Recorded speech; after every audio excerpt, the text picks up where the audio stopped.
Okay. Okay. So good afternoon, everybody.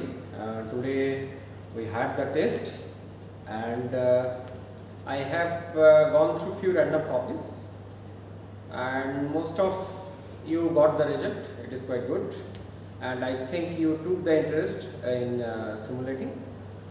But let me share this part. Is that, as I told, that a student learns from three things. One is from the instructor, other is the peers, that means your friends, and third is the nature, right?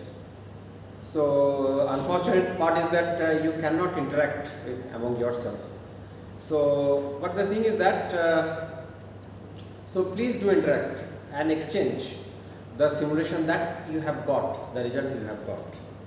So you will find that those who have taken very high frequency, they got the convergence very quickly.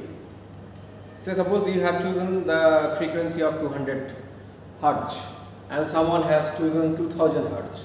So those who has chosen the 2000 Hz, he or she has got the convergence, that means towards the stability, in a very quick way than who has chosen 200. So the thing is that you exchange among yourself the answer script, right? That I am trying to do. I will be instructing my tutorial instructor to upload whatever result you have got. If it is in the PDF form, then it will be uploaded in the Google Drive, and please have a look. Okay. So with this, we are going to start today's tutorial, set number 5 and problem number 8.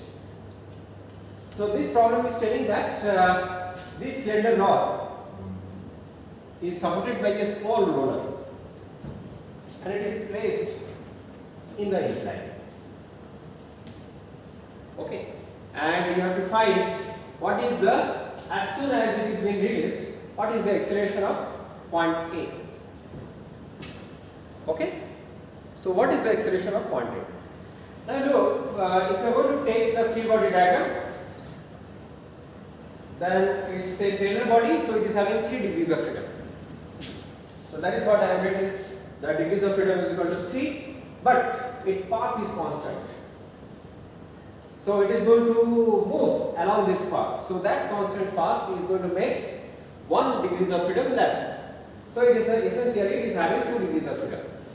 So you will be getting 2 equations of motion. Okay.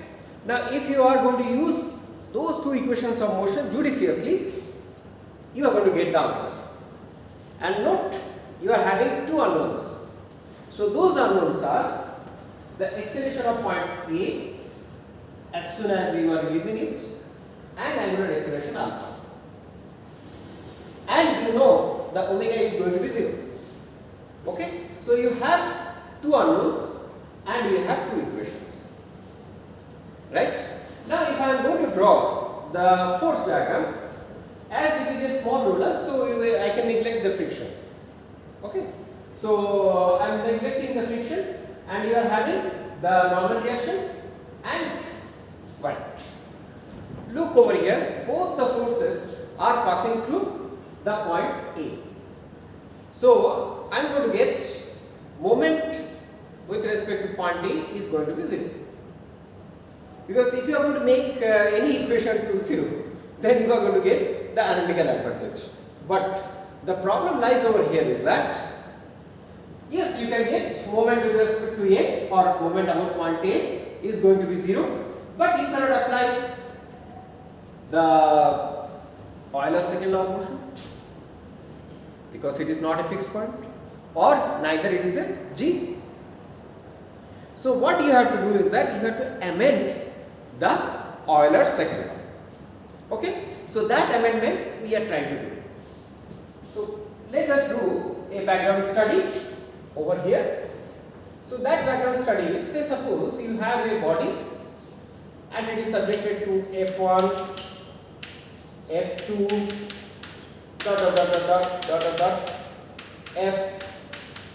Fn, moment M1, M2 and Mn. There are many forces, many moments acting on it. Okay. Okay, so what you can do effectively, you can write from the first year engineering mechanics. I can draw the same body. I can take the G point over here. I can take the resultant force F and the resultant moment with respect to G point mg. So this body is subjected to some forces and some moments, let's say. Some forces and some moments, and I can conveniently write it as the resultant force acting on the G point and the resultant moment with respect to the G point. Now if I am going to draw another picture, will you mind? So let's say this is the G point, it is subjected to the force F like the similar, and a moment mg. I am going to choose a point A over here. I am going to choose a point A, any arbitrary point A over there.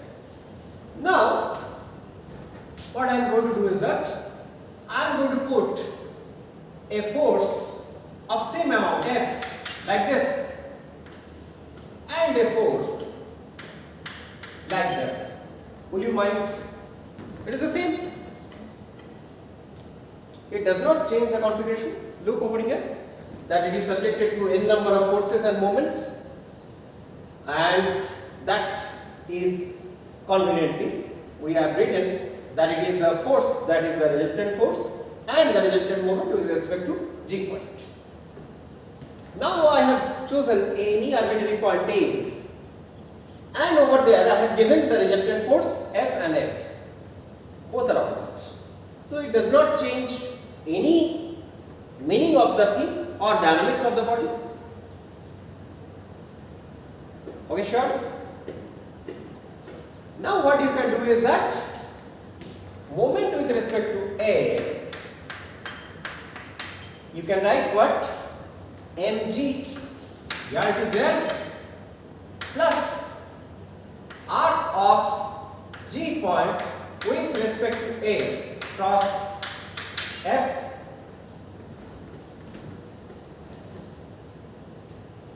Is it alright?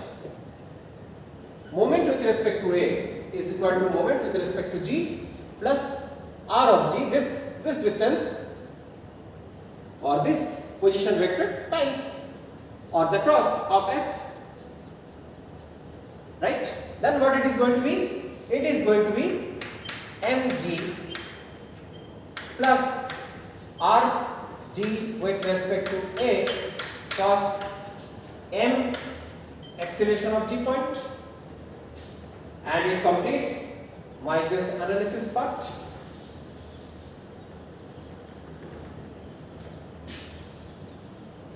So now are you understanding that what I am supposed to do? I am going to take moment with respect to A which is equal to 0, moment with respect to G, yeah, that I can conveniently write in the other way is moment with respect to A is equal to moment with respect to G, means I of G alpha,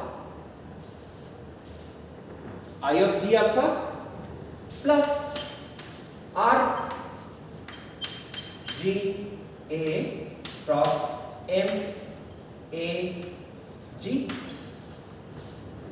Yeah, is it alright? It's the same thing.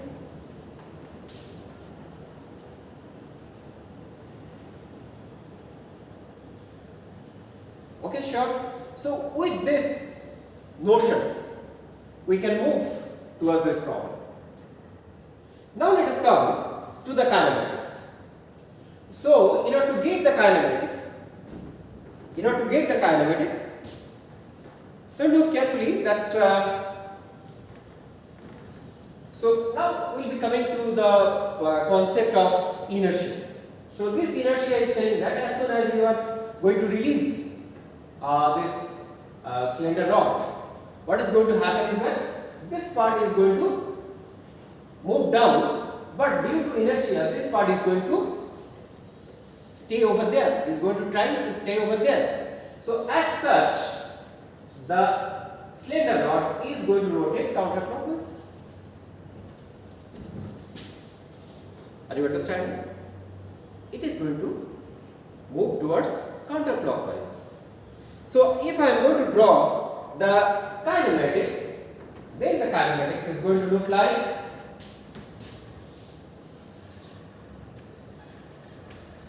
this is what is my slender rod. Okay, so this is what is my G point, and this G point will be having a acceleration of a G, and it will be having the alpha, right? So what will be the tangential acceleration of this alpha? Yeah, we will be knowing, we will be finding out what is the acceleration of this point. So your acceleration of G point is equal to acceleration of A point plus alpha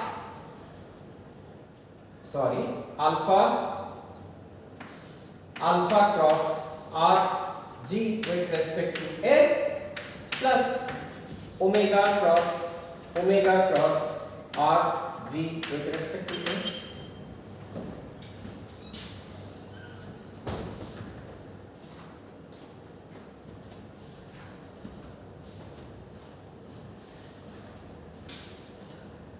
Yeah, is it alright?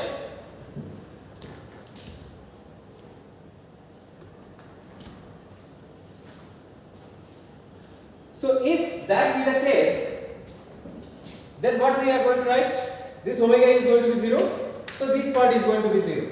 So what we are going to have is acceleration of G point is equal to acceleration of A.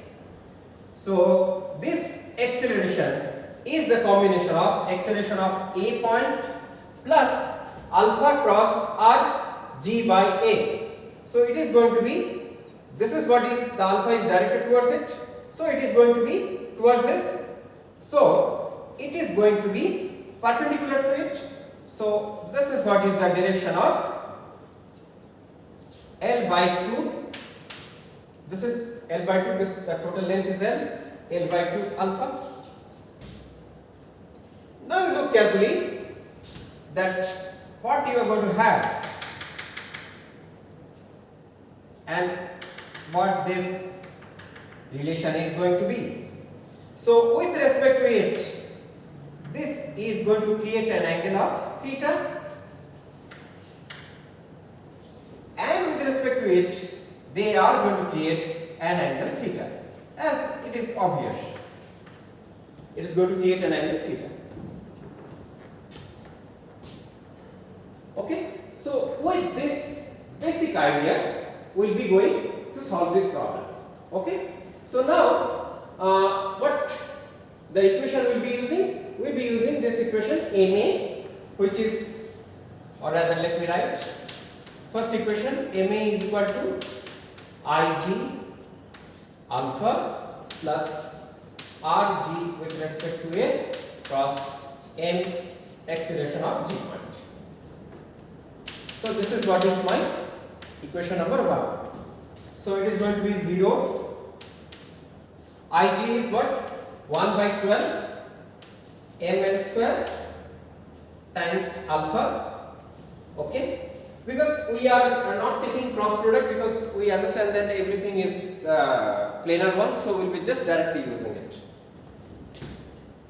Now you are going to come to Rg by L times MAG. Okay, we will be doing one thing, M Rg with respect to A cross AG is going to be acceleration of A point plus alpha cross Rg by A, which is nothing but, okay, we will be using it, cross Rg with respect to A.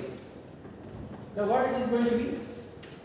1 by 12 ml square alpha plus, yeah, so Rg by A is equal to L by 2 times acceleration of A point. It is directed towards negative.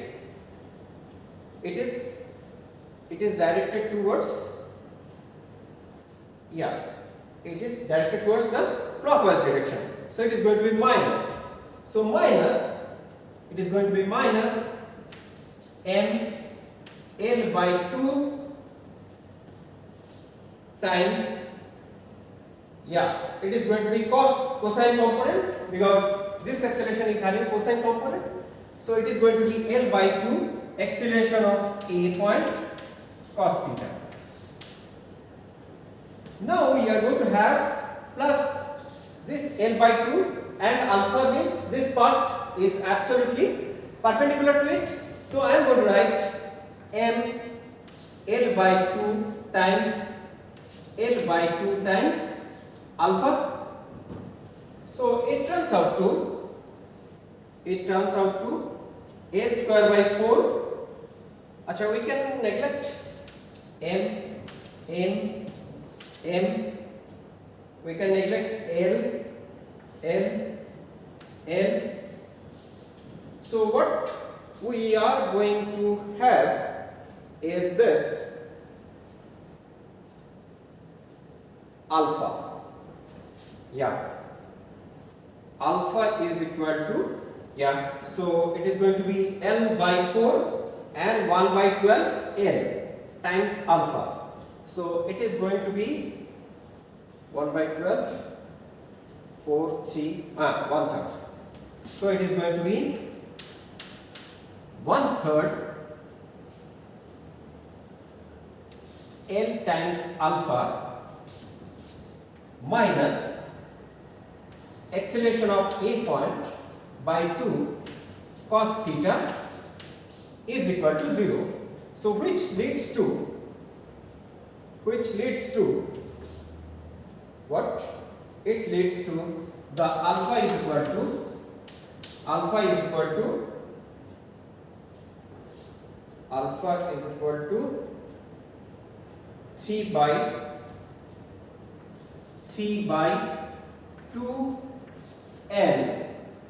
3 by 2L acceleration of A times cos theta.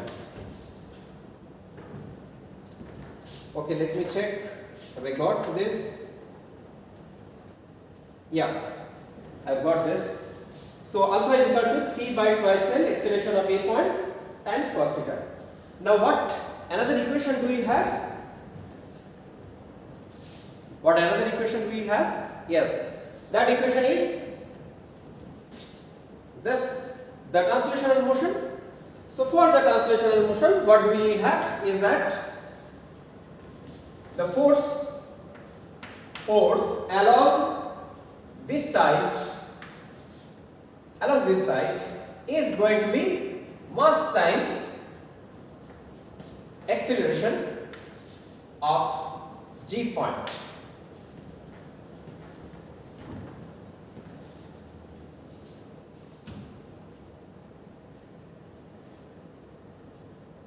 Okay, because your normal reaction is perpendicular to it. So whatever the acceleration of G point is going to have to that direction, it is to be balanced. So now what force we are going to have? The force is the mg component. So it is going to be mg sin theta. Mg sin theta is equal to m times, yeah, so it is going to be m times what? Acceleration of A point minus, we are going to have L by 2 alpha cos theta. Agree or not? So I can cancel out m. So what essentially I am having is G sin theta is equal to acceleration of A point minus L by 2 cos theta times alpha. What is alpha? 3 by twice L acceleration of A point times cos theta. So we are going to have sine theta is equal to acceleration of A point 1 minus 3 by 4 L cos square theta 3 by 4 L cos square theta. So essentially what you are going to have is acceleration of A point, let me write in separate space, acceleration of A point, yeah, I am just going to copy that part. Acceleration of A point is equal to g sine theta whole divided by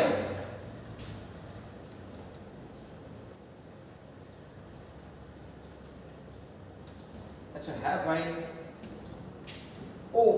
yes, I made a mistake because this L and this L is going to cancel out, so this L is not going to be there. So I can write it as acceleration of A point is equal to g sine theta divided by 1 minus 3 by 4 cos square theta. Okay, now it is clear. So let me check. I think I have got this. Yeah.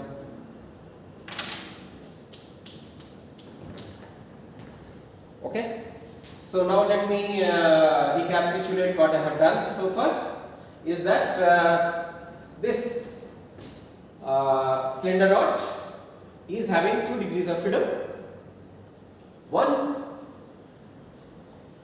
I mean, if you are going to consider it as a free body, then it is having 3 degrees of freedom, but one constant relationship is there. So I am not removing that part. That is what is the beauty of this approach. I am not going to remove this part. So I am going to make only 2 degrees of freedom because it has been constant, and I am having 2 unknowns. Those unknowns are acceleration of A point and alpha. Okay. So now what you are going to have is that you can calculate that these 2 forces are passing through A point. So if you are going to consider the moment with respect to A point, then it is going to be 0 and it is going to be convenient. To get the moment with respect to A point, which is a moving one, I amended my equation of motion, or rather the Euler's second one. So what I have used is that, so let's say this is the body, general body, and it is having n number of forces and n number of moments. So I can confidently write as resultant force acting on the G point and resultant moment with respect to the G point. Now I have taken an arbitrary point A. Over there I have taken 2 equal and opposite forces. So it does not change the configuration. But essentially what I did is that I have taken moment with respect to A. That means what it has done is that it has taken this as a couple. Okay. So moment with respect to A is equal to moment with respect to G plus R of G by A cross F. And that I can write is as moment with respect to A is equal to Ig alpha times Rg by A cross MAG. Okay, acceleration of G point. Now I am calculating acceleration of G point. Acceleration of G point is acceleration of A point and alpha, because this is what is going to, with respect to this, it is going to rotate alpha cross Rg by A and omega cross Rg by A, and omega is going to be 0 because the omega because it is starting from the rest, it is going to be 0.